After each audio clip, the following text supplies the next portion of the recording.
three things. I said, in real estate, everybody cooperates. I want to have the best reputation in the marketplace. Nobody's my competitor. Two, I want to become the most educated. Allan Domb was one of my mentors from afar.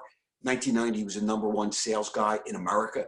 And he taught me a lot of things. So I continue to educate. The best education is so I can help people. I had that fire, I became educated, and I cooperated. And then I got ideas. I remember I took a course from Allan Domb in 1989, Temple Real Estate Institute. And he said, Mike, and there was no teams then, Mike, if you don't have an assistant, you are an assistant. The next year, I hired my first assistant in 1989, and I was scared to death. But it was the best thing that ever happened to me. I went from the king of control to the king of delegation. Hi, everybody. I am Mike McCann, the real estate man from downtown Philadelphia, the city of brotherly love. I've been in the business for 33 years. With us today, Mike McCann. Welcoming Mike McCann, the real estate man. I am Mike McCann, the real estate man. Top agent in Philadelphia since 1988, and I want to learn from other people. I want to embrace the culture because I want you all to be my family. So I'm really excited, and I am here. If any of you need me, I am here, and I'm looking forward to meeting you.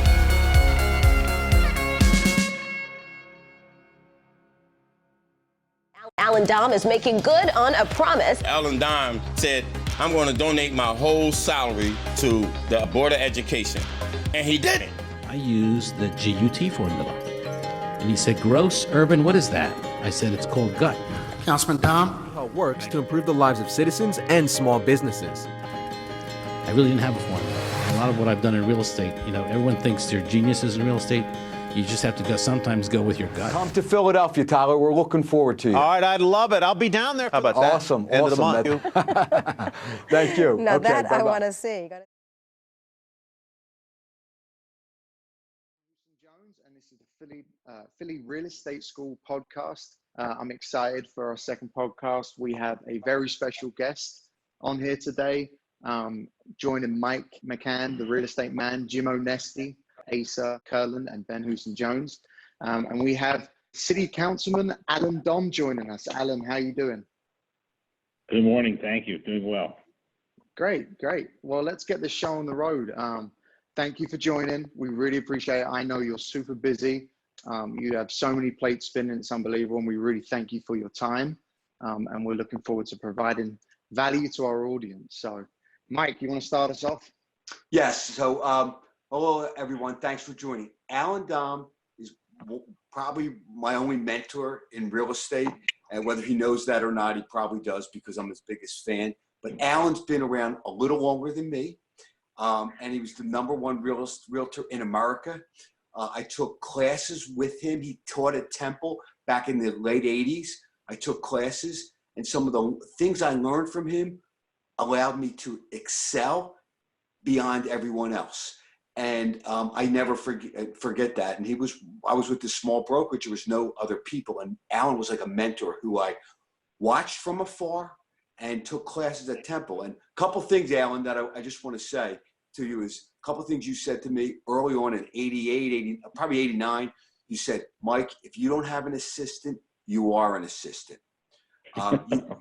You did. You also said, Mike, specialize. Because Allan was the ultimate in specialization. He wouldn't miss the house. He was just the condo king. And I think it was 1990. Was that the year, Allan, that you were the #1 realtor in America? It was 1987. Oh, 87. Okay. I got a few years off there. So I've admired him from afar. Now, and then the other thing is, and then he was the president of board. His business is very successful. Anybody that's been around a while really knows him. And then I was vice president while he was president of Board of Realtors. But Allan is the type of person that brings people together.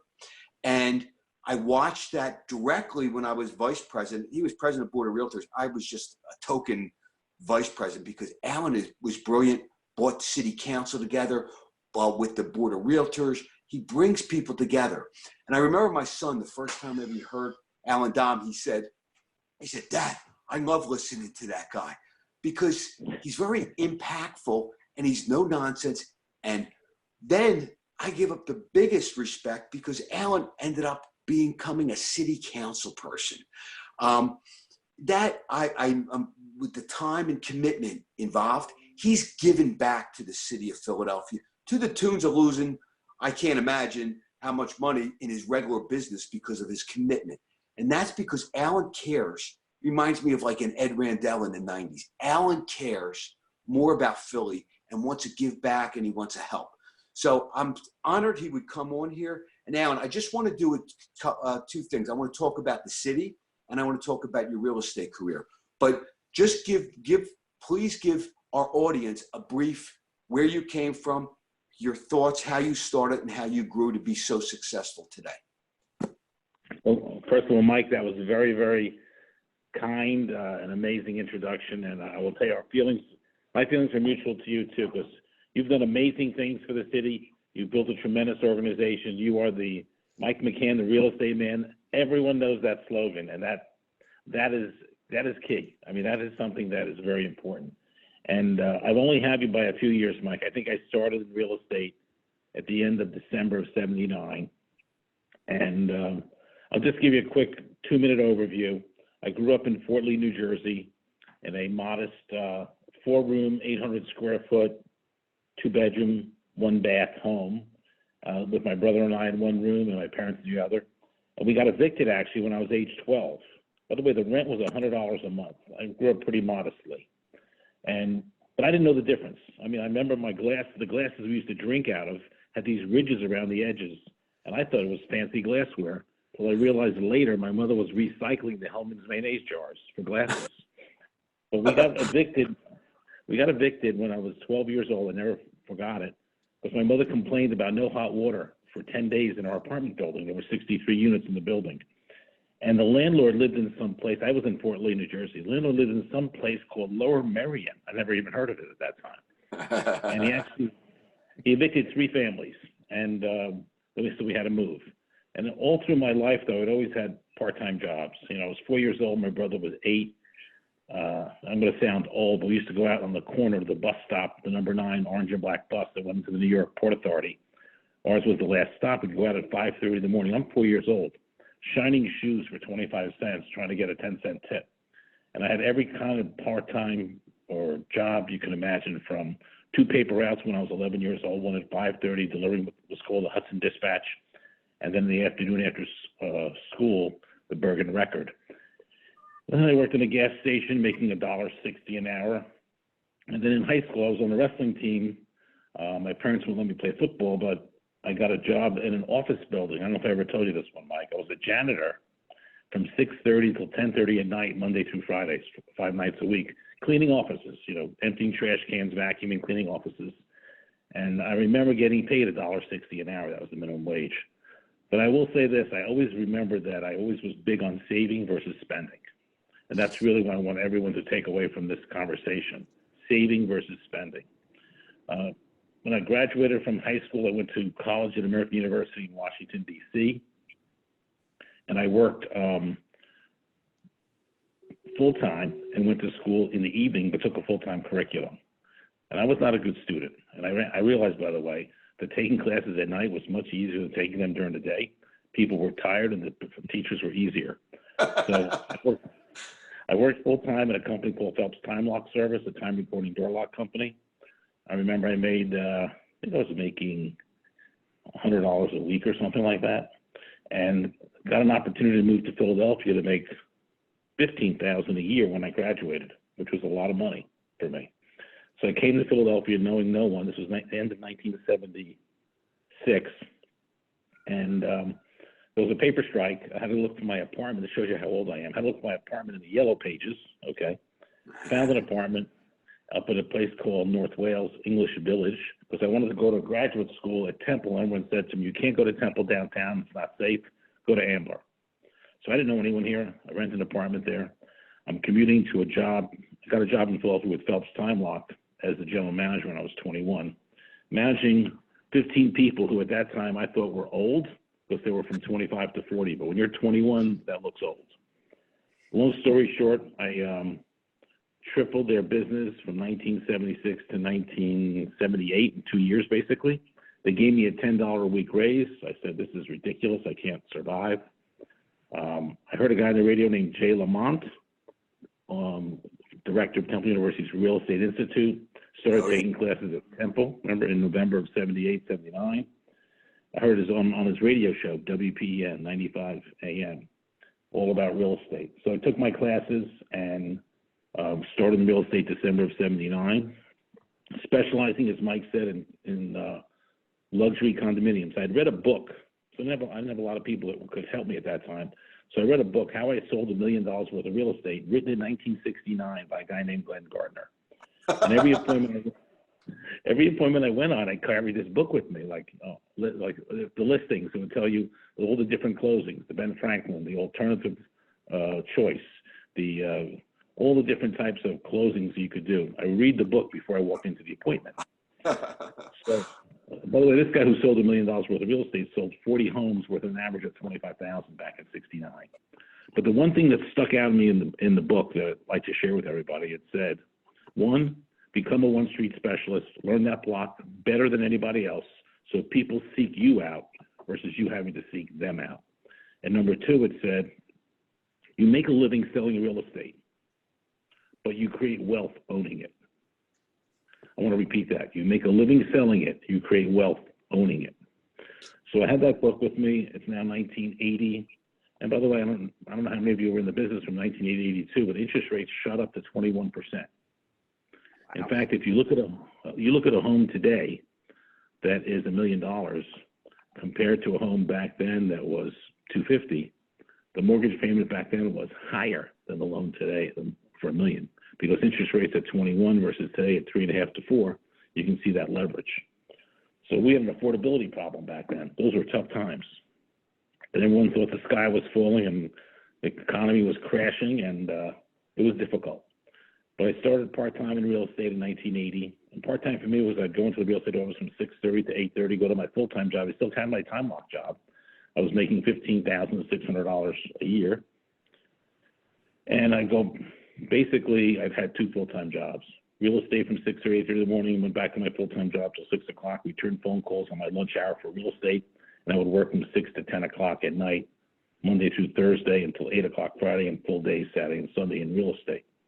In 1982, interest rates were just coming down from 21, they were about 18%.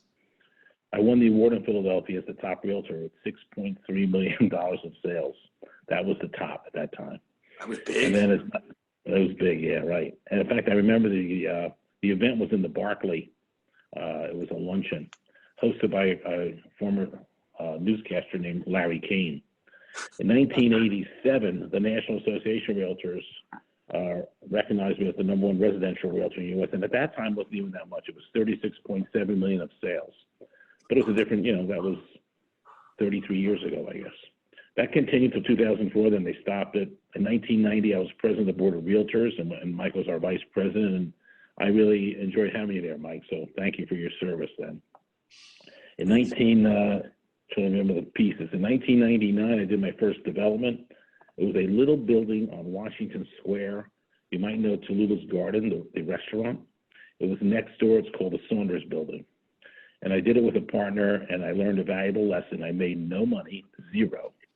Okay, and that was because it was only 6 or 7 floors, and the infrastructure that I had to put into the building was so expensive, I didn't have enough units to spread the infrastructure over.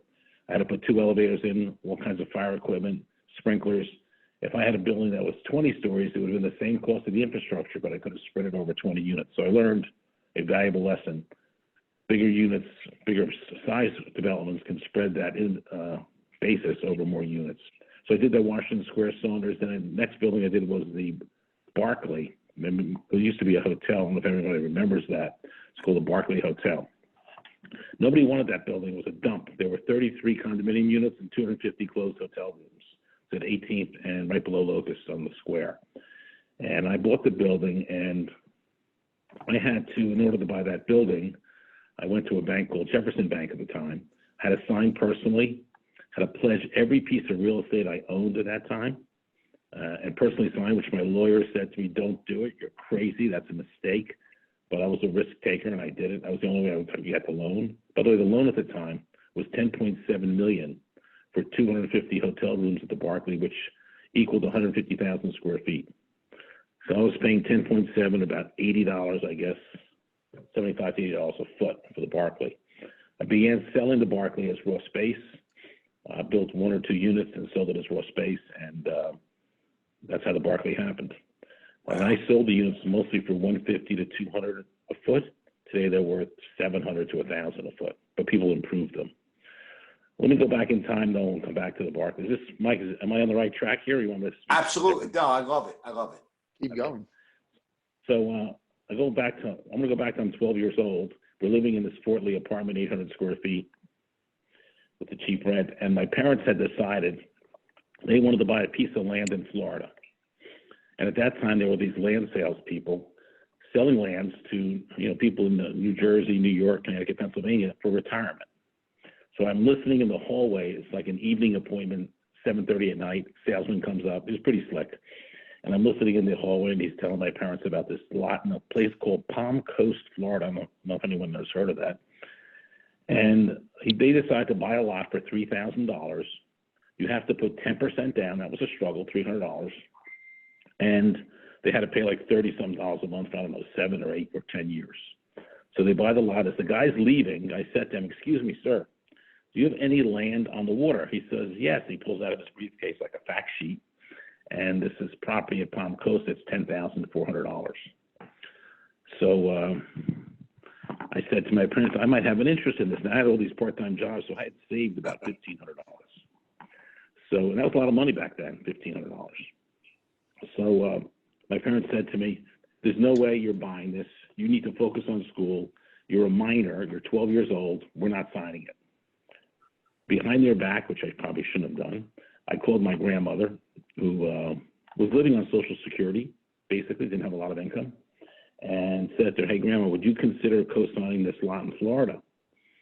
And she said, "Okay, send me the paperwork." She didn't even question me because she was great. So I went behind my parents' back, had the guy send me the information directly to my grandmother. She signed for the loan. I bought this property. My parents find out very quickly, and they were insanely crazed at me and my grandmother. I mean, like crazed. But anyway, it was a have to. I remember the payment. I had to pay $142.63 a month. I put down $1,040, and I had to make that payment. And I'm 12 years old. $142. Unbelievable. So I'm working every kind of job possible: cutting lawns, shoveling snow, everything. Worked in a gas station on a Palisades Interstate Parkway during the oil crisis. I did everything I had to do and worked. So fast forward, I'm now 22 years old, living in Philadelphia. I get a phone call, and there's a moral to this story. I get a phone call from the broker in Palm Coast, and he says, "Hey, you want to sell your lot?"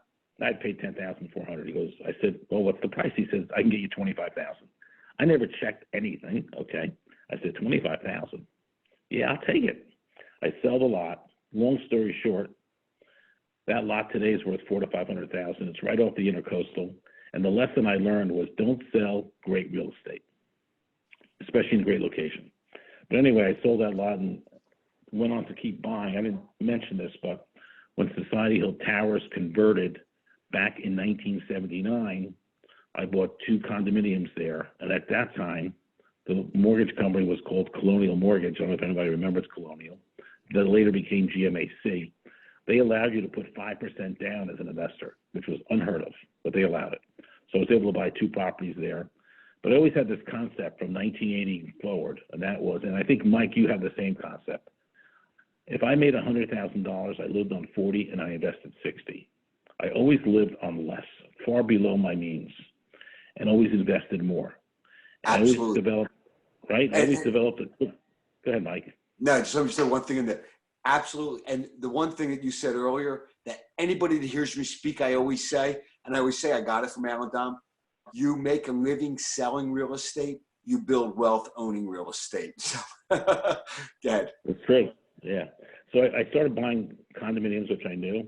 I developed what I call a cookie cutter formula, where I bought 2 or 3 in 1980. I bought 2 or 3 in 1981, and I kept doing that. And I always put everything, I forced myself, I put everything on a 15-year mortgage. So I forced myself to pay down the debt. Even though people tell you to go to 30 years, I wanted to get out of debt. So after doing this every year, so all of a sudden in 1995, these loans are starting to pay off. I get more cash flow. And instead of using that cash flow for me personally, I reinvest it back into the real estate. And I always say there's two things you can buy: investments and items that melt away that I call butter. And the more butter you buy, like whether it's clothes, going out to eat, or vacations, or things that just go down in value, then you'll have less for investments. The more money you can allocate at a younger age for investments, the more butter you can have later. And I'm from that same school, Alan, and Jim is too. And everybody that knows me is, buy 1 or 2 properties a year, get a 15-year mortgage, get them paid off, and continue investing that money back. But thank you. Go ahead. No, that's great. And I know that we've shared each other's stories. I remember Mike at Park several years ago, and you've built a great portfolio, which everyone on this call should follow in your footsteps. And now you did a great job. So now it's 1990. I was president of the Board of Realtors. 1999, I did my first development on Washington Square, did the Barclay. Then I did the Lanesboro in 2004. I'm walking back from the Lanesboro on Locust Street, and we go past, I think it's St. Mark's Church before you get to 17th. And I actually had shown what I did at the Lanesboro to 2 private equity guys. His name is Ira Lubert, the other is Dean Adler. They have a firm called Lubert Adler, top floors of the Sierra Center. And walking back, I showed them what I did at Lanesboro. They loved it. I said, the Warwick, this is now 2005. I said, the Warwick is for sale. It's only $32 million. I said, only $32 million. I said, I think it's a great buy. I said, would you guys have an interest? They said, no, but we own the Rittenhouse Regency, which was the apartment building at 18th and Locust plus the Sheridan. And they said to me, if you have an interest in buying the Warwick, why don't you just buy the Regency? So I said to them, how much is it? They said, it's $45 million. That's the building that's now called Park, by the way. And I said to them, sure, even though I had no idea where I'm getting the money from, zero, okay? So 2 weeks after we had this discussion, I come and meet with them. They said to me, what's your plan? I show them the idea of converting it. They now want to be my partner. Long story short, as they saw more of the P&L statements, they wanted to be higher and higher percentage of a partner. So it worked out that I was, at that point, a 25% owner. They were a 75% owner. And then, and I'm telling the story because it applies to today, 2008, 9, and 10 hit. What a nightmare. At one point, the Park Rittenhouse, the debt was $168 million. We paid it down to $65 million. And in 2009, they came to me and said, Alan, we did an appraisal of the remaining inventory. We had sold 200 units and 65 were not sold. We did an appraisal. The appraisal shows $32 million. The debt is 65. We're going to give the keys back to the bank and let them foreclose. I said to them, are you kidding me? Like, my heart dropped. I said, I've sold homes to 200 people in this building. There's 65 more to sell. I can't let this go into foreclosure. That's a failure. They said, well, that's your value. That's who you are. Go ahead. Yeah, so I mean, it was a nightmare for me. And I said to them, why? Well, we have, and this is an important lesson who you partner with. Our partners are pension funds. They want returns. They don't care if they have to do a foreclosure. It's a business decision. For me, it was a personal decision. So I said to them, can I negotiate with the banks the $65 million? I said, you can, but we're not going to be a part of it. We went to meet with the banks. They offered them that 32 or 33 million. Banks were so upset. They basically kicked us out. I called there were 3 banks. I called the lead bank and said, listen, I'm not a private equity person. I'm an individual. I don't have this kind of money, but I also think I'm the best person to sell this. So if you can come up with a number between 32 and 65, I'll be your buyer if you can help me finance it. Long story short, they came back to me and said $45 million. So I actually overpaid $10 to $12 million. And my son, who was just starting in private equity real estate at the time, said to me, what are you, crazy, Dad? Just give everyone a $50,000 check if you want to overpay by $12 million, referencing the 200 people who bought. I said I could do that, but I would never get my reputation back. And reputation, and Mike is the perfect example, is the most important thing we have in our profession. So long story short, I bought the building back for $45 million. I overpaid by $12 million, but I saved it from this foreclosure, which I couldn't sleep for months, thinking I'm going to pick up the Inquirer and see Park Rittenhouse foreclosed and have to face these people. So here's the benefit, which will happen today. over time, it worked out. And I wound up owning the ground floor space that was part of the deal. I wound up owning, I don't know how many units, I guess 60-something units in the building. And so I basically started working on selling them all and paying them back. Took me about 3 years to pay them back. And now I wound up with several units I still own there, plus the commercial space. But here's my father always used to say, he passed away 5 years ago, when life gives you lemons, you make lemonade. I had a tenant in there named Devon Restaurant. You may know Devon Restaurant, right on the square. Yep. And who knows what's going to happen today. But at the time, Devon was paying under an old lease $375,000. And there was not a triple net lease. Triple net means they pay all the expenses. When it was an apartment building, there was no condo fee at that time. So I was having to pay the condo fees. They were paying me rent. I renegotiated the lease maybe 4 or 5 years ago, had 3 appraisals done, and the rent went from $375 up to $850 a year triple net. So if you're looking at value, okay, so let's just say that value popped about $500,000 a year. And if you're looking at a 5 cap for real estate on Rittenhouse Square, that's worth $10 million right there, just that one piece of real estate. So I'm just sharing this with you because part of the reason why I want to share this whole background is that today is the biggest opportunity, the biggest we're going to see in our lifetimes to create wealth. This is the biggest opportunity. And to those who take advantage of it, you will benefit. But you're going to see so many opportunities, and everyone's going to think the sky is falling. I can only tell you, the sky never falls. You might think it does, and it might get gloomy, but it will be back. That's the one thing we can guarantee. It will be back. And these are the times where you can get that opportunity. Like with Park, it was a bad time, 2008 to 10, and they sold it for $45 million. Today it's worth a lot more money. So that's a quickie overview. I'm sure I missed. Oh, let me tell you one more thing about. I'm also in the restaurant business. I think, Mike, you know that. I was going to see if that was okay to bring up. So thank you for bringing that up. Look, I'll bring up anything. Doesn't matter. Exactly. So the hospitality business today is decimated. I think I have 73 restaurants. 71 of them are closed. We had to lay off a total of almost 10,000 people. It is decimated. None of the commercial tenants and restaurants are paying rent. It's a nightmare. Will it be back? Absolutely. In what form? We shall see, but it will be back because people do like to go out, and that's not going to change. In fact, I'm already starting to see next week we're going to start to see some restaurants reopen for takeout and delivery, which means it's going to start to come back. Several restaurants are going to do that. So in the restaurant business, I'll give you a quick story, the Barclay story. So I bought the Barclay in '99. I had the restaurant downstairs that was closed. I showed it to everyone possible, from Fleming's Steakhouse, which is they specialize in wine. Sam and Harry's, a steakhouse out of Washington. The Cheesecake Factory, by the way, gave me an LOI for insane money to take that Barclay space. I turned them down because I figured the owners in the building would kill me if I leased it to the Cheesecake Factory. They would kill me. But it was unbelievable economics. And then Neil Stein, I don't know if you remember Neil Stein, he wanted it for a special place. And then Roy's, before they went to 15th and Sansom, they wanted it. So I had a whole bunch of chains who wanted it, but I didn't want a chain. I went to Steven Starr, and I kind of knew him, but didn't know him that well. I said, you need to look at it. He goes, look at this space. He said to me, I have no interest in Rittenhouse Square. I don't want to be up there. There's a bunch of snobs. This was in 2002 or 3, maybe 2004. And I said, I think you make a mistake. After the third time of me calling him, he finally comes up there. He says to me, I'll tell you what. You build it out. You put up all the money, and I'll lease it from you and own the restaurant. I said, I'm not doing that. What are you, crazy? It was like $3 million to do that.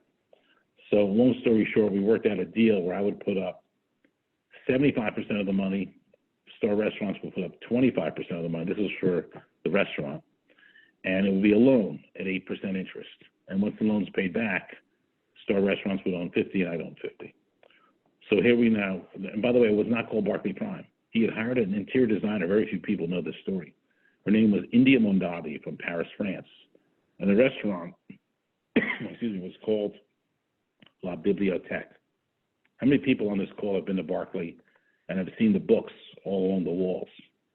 Yeah. It was a French bistro library, La Bibliothèque. So we're going down the path. I put up my money.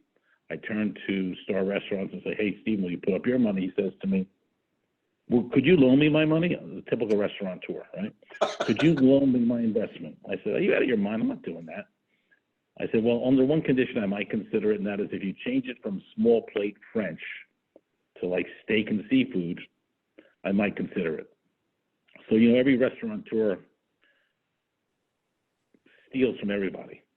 They say when you take one idea, it's plagiarism, and when you take many ideas, it's research.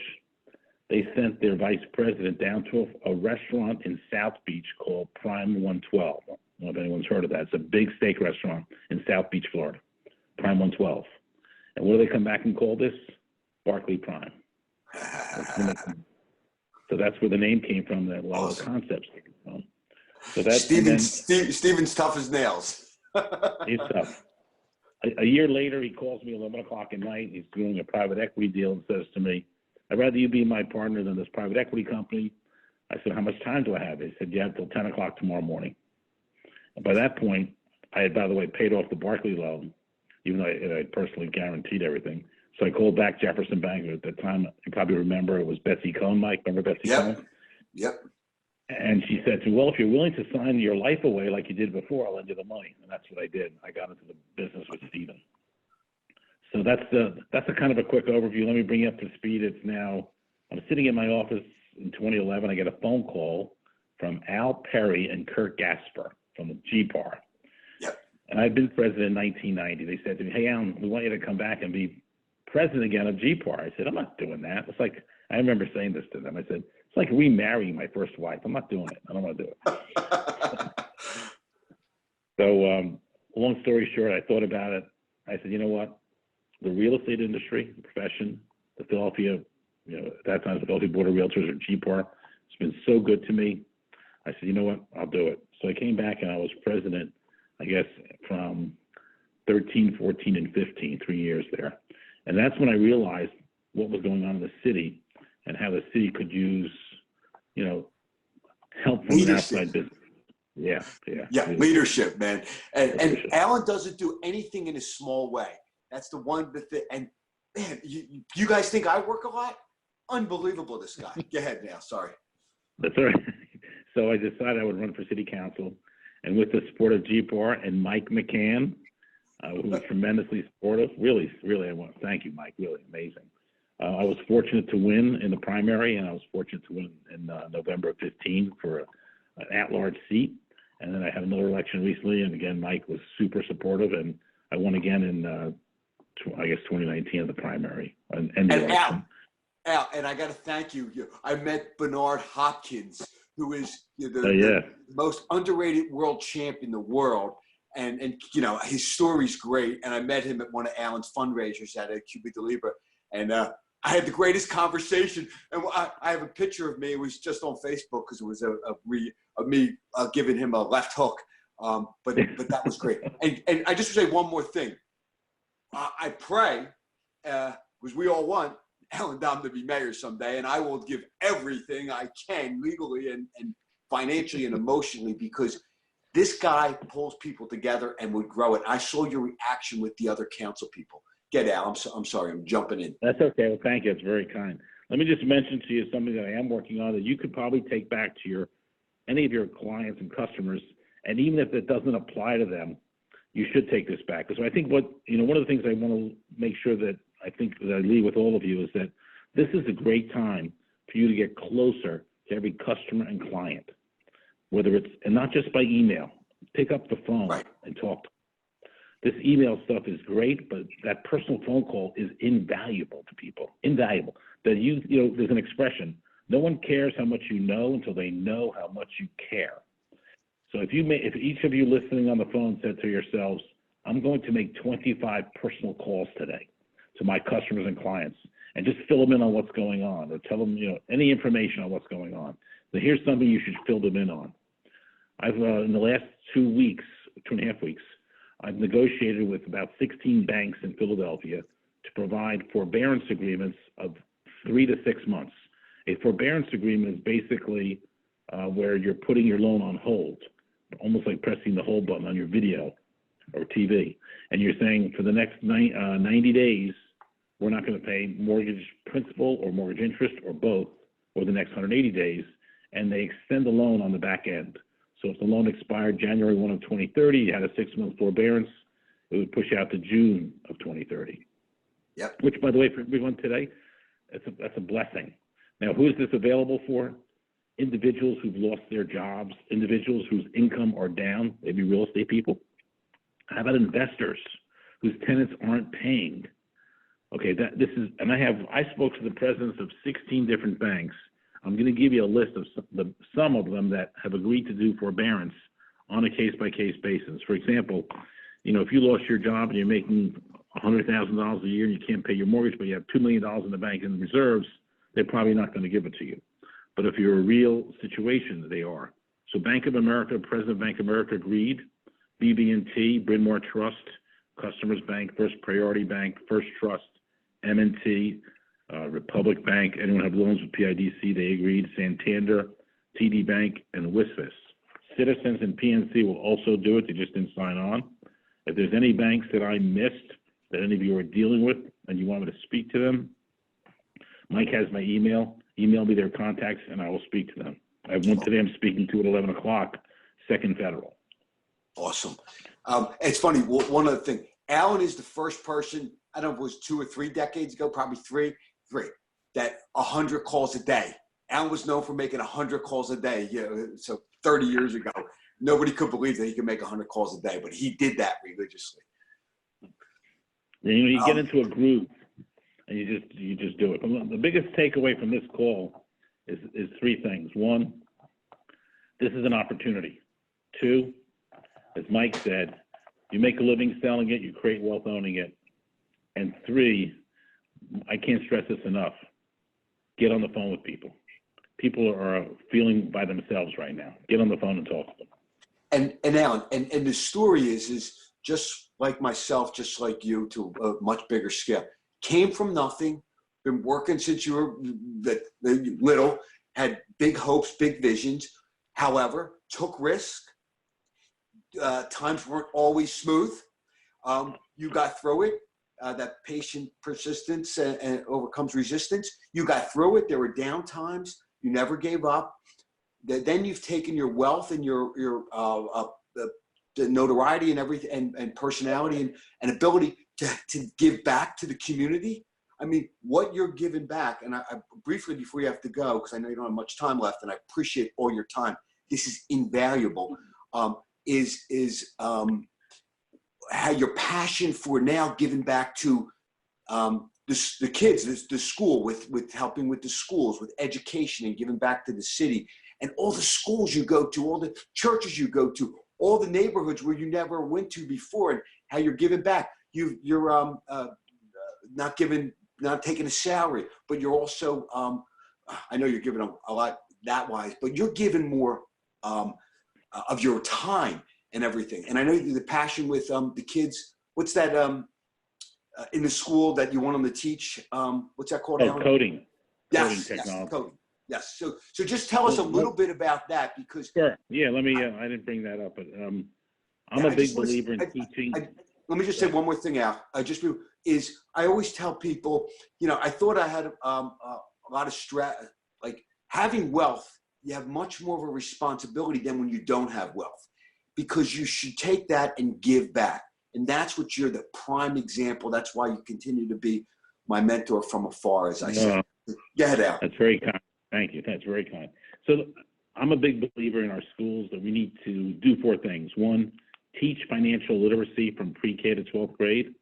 2, teach technology, including coding, as Mike was referring to, in pre-K to 12th grade. 3, teach entrepreneurship. So important. 7th to 12th grade. Teach kids how to own their own business. And number 4, 9th to 12th grade, allow every student in the city the option, not required, the option of working in a job 1 day a week, going to school for 4 days, getting paid and counting it as credit. So they have 4 different job experiences. By the way, this shouldn't just be for Philadelphia, it should be national. But in this light, I went to see the school district 5 years ago, met with them. They said, that's great, Alan, we have no money. So I went off and spoke with the Federal Reserve. We set up a program. The Federal Reserve's at 6th and Market, Dr. Andrew Hill. And basically what I've been doing is getting public school teachers, paying for them to take the financial literacy course put together by Dr. Hill at the Federal Reserve. We now have 177 public school teachers that have taken the class. It's a full week class after school's over. We pay for everything, the school, the parking, everything. And we have over 5,000 students in public schools learning financial literacy from pre-K, which is called Kiddonomics, is the class for 4-year-olds, up to 12th grade. So to me, that's crucial. And I met with Governor Wolf, it's been about 14 months ago, and I told him about this. He loved everything. And then I said, how do I make this happen? He said, put in a resolution calling upon the state to make it mandatory. I did that, but in the last 12, 13 months, nothing has happened. So I'm still working with the school district to try to make those 4 points happen. But in my opinion, think about this. Amazon looked at Philadelphia, was it a year or two ago? Yep.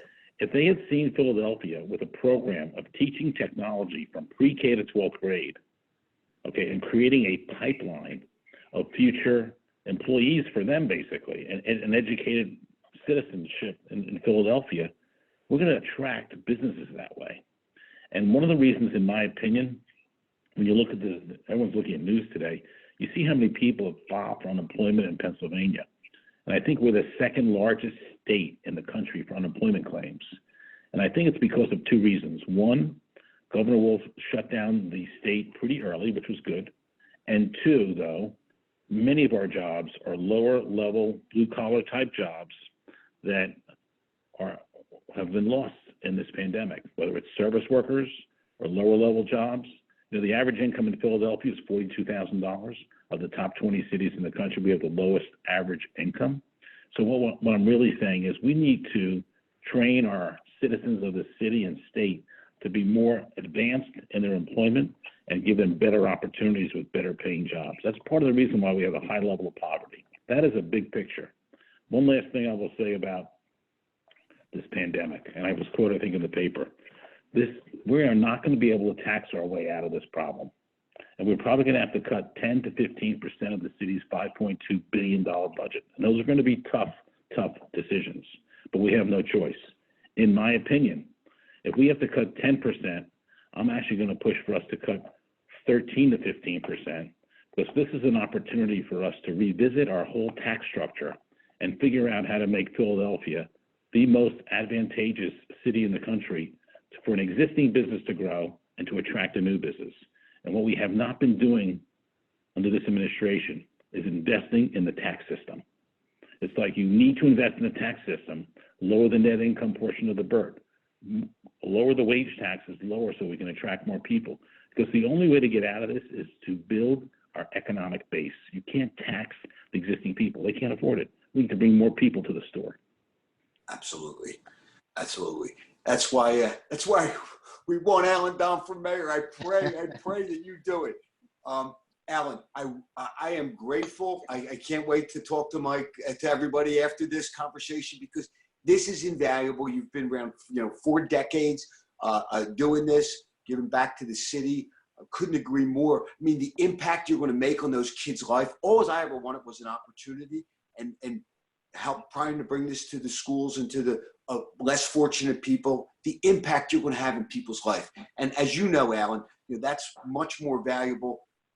We needed to make money because we were poor, and once you could feed yourself and house yourself, the best thing for happiness is to help other people and watch everyone grow. And that's why I respect you. Ultimately, you're just not, being a big shot and living a life of luxury. You are giving it every day, man. So I am grateful to you. Very kind. Yeah, keep it up. And how's Diane? Diane okay? Diane's good. And Mike, listen, I don't know if anyone on this call wants to ask me a question. I have a few more minutes. I'm open to try to answer any questions they may have. Good. Let's throw it out for some questions. I would love that. That's awesome. That would be perfect. And the funny thing is that you have literally answered most of our questions without me even asking it anyway. And there's so many good takeaways from this that, we can talk. I could talk for days about all the takeaways from this call. And we're going to touch on a few of them after when you do leave us, Allan. A question that we have is 2 questions. What can agents do now and after to support, after this pandemic, to support this great city? So what can they do now and after to support this city? What would you recommend? Well, I think we have to keep, there's no secret here that social distancing is really key. And, this bothers me, but Wednesday night in a section of North Philadelphia, there was a basketball game, 5-on-5. Over 200 people attended the game. Like, getting the word out, like, you can't do this. This is how New York City has had this huge problem because they didn't get in front of it. So what we as realtors should be doing is getting that word out and making sure that people are aware that you have to practice social distancing, that 6 feet. That's so important. But I almost say from a real estate standpoint, I've been thinking about this and I've started to do this. I started calling my sellers and telling them what's going on with the pandemic, and also suggesting to them that they think about this is not their fault. This is a national problem, but clearly when we come out of this, real estate values for the short term won't be the same. And we should start having those discussions now about price adjustments. Get in front of this, okay? But I'm not so sure I would lower the price just yet. That's something you would have to decide as an individual realtor when the right time is to do it. But I would start talking about it now, because there's no way with the unemployment levels we're talking about that values are going to hold in the short term. Will they come back in year 2 or 3? Absolutely. But for those people that need to sell now, they might have to do some adjustments. And I don't know if anyone's seen this. We had a sale, a $3.5 million sale. And 3 days before the closing, it was a cash deal. Buyer calls the agent, and then the agent calls us, with a listing agent, and says the buyer wants 10% off the price, or they're not going to close. You can keep their deposit. Deposit was $350. They wanted $350 off the price. I did a quick analysis, and I said to the seller, look, here's the problem. You don't negotiate with this guy. I'm not so sure you can sell this home today for $2.8 or $2.9. So if you don't need to sell the next 12 to 18 months, that's one option. But if you do, we need to negotiate. Long story short, the deposit, the purchase price was negotiated down by 5%. Seller gave up $175,000 without a closed. That's going to happen in this market. It's called win-win, Allan, and that's the best. That was the best advice for your client. Yeah. I mean, you can't control the economy. I always remember Howard Britton used to tell me, hard on the problem, soft on the people. Next question. Al, you have the same mindset that Mike does, that Jim does, that all of the top leaders in any industry do, and they see a problem arises and they just say, what can I do now? So I'm not going to focus and feel sorry for myself. What can I do now? And you've explained that in the stories that you were talking about before. As a real estate agent, what opportunities are going to come from this pandemic? And you touched on a ton of this when you were speaking earlier. But what opportunities are there for real estate agents as a result of this pandemic? How can we put a positive spin on this? Well, I think this is clearly an adjustment in the market. I think that from a real estate agent, for those listening, I would start putting together your little investment funds, because there's going to be really good opportunities out there. Look, you all know that there are people who have bought homes who are now trying to sell their home and really need to sell that home. And I think the other opportunity is, at some point in time, probably having conversations with banks where they have mortgages that are underwater, where they may have to step in, and maybe there's a benefit here where someone who's an investor buys the home and keeps that person in the home. Might be more advantageous. And you could even be as creative as saying to that person, we'll buy their home for this price. We'll let them live there for the next 12 months at a reduced rental amount, or maybe 6 months at no rent. But there's going to be those types of creative transactions that will, I think, come out of this. And I do think this is, in the next 6 months to a year, it's going to be a bit rocky. But look, opportunity occurs when it's rocky. Okay. Jim, I know you're on this call, and you've been taking notes. I've been watching. You've been writing a ton of notes, as you always do. Do you have any comments or questions for Allan? Yeah. Hey, Allan. What advice would you give other developers right now, or even your small builders who are maybe flipping one home? They do one a year, or this is their first one, and the home isn't done yet, or they're in the middle of the project, and they're trying to weigh their options and figure out what to do, press forward or pause, or, they're doing some damage control right now. Anything you can tell them to keep them calm and maybe give them a couple pointers on what they should be thinking about and how they should be like strategizing their way out of this if they're mid-project. Are they? Well, I'm assuming they're going to finish the project, right? And they're going to have to sell it. That's the issue. Yeah, that's the so. goal. I think that they have to become creative with the payments. So I go back to 1981. We used to do buy downs because 3-2-1 buy downs. Everybody know what a 3-2-1 buy down is? I do. Yeah, we're old. That's where you take the current interest rate, you buy it down. But it might even be that in some of these new construction homes where the seller pays the first year of mortgage payments and builds it into the value. Because I think people are going to be tight on cash. And this is a cash issue for a lot of people. So whatever you can do to make it easier. I'll give you another example. I have a feeling that it's going to be easier for a developer of these homes to buy the existing home, even at a discounted price, but buy the existing home and take them into the new home, and then let you sell the existing home. Yeah. You got to speed up the pipeline, and the pipeline is going to be slow. Right. It's great advice. Great advice. Well, Al, we truly appreciate your time, and as always, No problem. you've given more than what you said. You said you were going to give us 20, 30 minutes, and you've gone over that, and that just shows the type of character that you are. No, that's because Mike's the best, and I love real estate. Every time I'm in the real estate conversation, I say, what the hell am I doing in council? But I love real estate. And you love the city, Alan. And Yeah, I do love the city. We all have been honored to speak to the legend and the today the worker among workers, Allan Domb from Allan Domb Real Estate, condominium specialist. Plus, he's a restaurateur, however you say that word, a very successful developer, and a city councilman to give back to the city. So he's what I believe all happy, successful people should aspire to be. To build, to help people, and then to give back. So, Alan, thank you so much. And Alan, thank you. Very kind of you. Thank you. Yeah, if anybody can help with city council or needs anything, you want to give out any contact info or anything? Just you can email me to Domb, D-O-M-B, at Allan Domb, ALLAN, DOMB.com anytime, whether it's city council or if I can help you in a real estate question. But I doubt I can because Mike has all the answers. But if I can,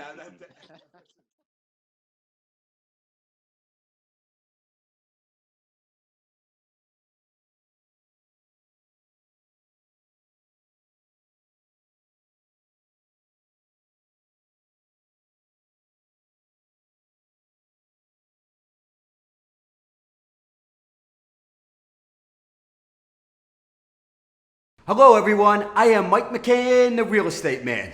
I want to tell you a little bit about my history in real estate. 33 years in the business, and I don't want to boast, but I have been the top agent every year since 1988 in Philadelphia. I've also been nationally recognized by the Wall Street Journal as the top 50 every year for the last 20 years. I have literally settled thousands and thousands of properties. My team and I have settled over 11,000 properties. I love real estate. When I started in real estate, I quickly learned there are a few things that you absolutely need to be successful in real estate. One is you have to become the most knowledgeable in your marketplace. Two, you have to have the best reputation in the whole marketplace. And three, of course, you have to work hard. So there are no shortcuts. You have to put the work in. But if you put the work in, you love your client, you have empathy, compassion, you're a confidence builder, you get results, and do what's best for your client, the success will follow. What drives me every day is the impact that I have in people's lives with one of the biggest decisions in their life. How important I have become, how much I have helped them, and that is joy. So I would ask you, what drives you every day? Why would you want to get into real estate and be successful? These are really important questions to ask yourself because it will shape the success that you have in real estate, how you approach each and every client. So I really hope you enjoy the courses that we put together for you. This is one of the joys of my life today, helping people grow and become successful in real estate. And I am always there for you. Thanks a lot.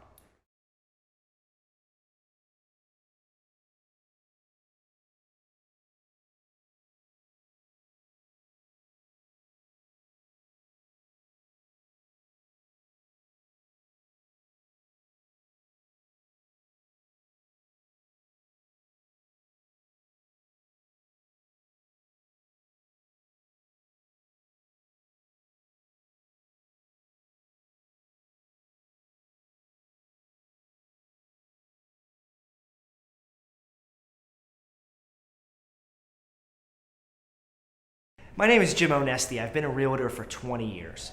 Real estate is an imperfect business, and over the last 20 years, I've made plenty of mistakes that I've learned from and helped grow my business into a consistent, top-producing business every year, and have helped other agents do the same. Our goal with the Philly Real Estate School is to take decades worth of lessons and condense them into a few hours of high-impact, useful videos that any agent can benefit from, whether they're a new agent or a seasoned agent looking to take their business to the next level.